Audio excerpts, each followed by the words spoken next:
नमस्कार मित्रांनो, आता आम्ही अशा ठिकाणी उभे आहे की इथून जे वर्धा ते नांदेड रेल्वे आहे ते दोन विभागामध्ये झालेली आहे। इथून 140 किलोमीटर या साईडला वर्धा आणि 140 किलोमीटर या साईडला नांदेड, दोन्हीचा मिलाप म्हणजे हे झिरो माईल जे आहे आपलं नागपूरसारखं 0 माईलमध्ये इथं आम्ही आता उभा आहे, दिग्रस झालेला आहे या रूटसाठी। आणि आपण बघा मित्रांनो की आता आम्ही तर अगोदर सांगितलं की बा आता कमीत कमी आता 20 दिवसापासून इथं रेल्वे पटऱ्या येणं जाणं चालू आहे। पण मित्रांनो रोज असे भरपूर जे ट्रक आहेत बघा, ट्रक आता सकाळी आलेला आहे इथं 5 वाजता, यामध्ये पूर्ण आपल्याला दिसतं की पटऱ्या याच्यामध्ये आलेल्या आहे। असे रोजचे ट्रक इथं येणं जाणं चालू आहे। आणि साईडला आपण बघू शकता की या जे रेल्वे पटऱ्यासाठी जे लागते सुविधा त्याचे ते काम सकाळी चालू आहे, JCB वगैरे आपण बघू शकता।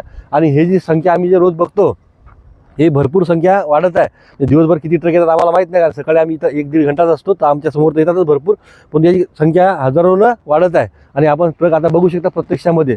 आपण अपेक्षा करू की आता हे रेल्वे ट्रॅकच्या ज्या पटऱ्या आहेत रेल्वेवर बसतील आणि रेल्वेमध्ये सर्वजण बसतील। धन्यवाद।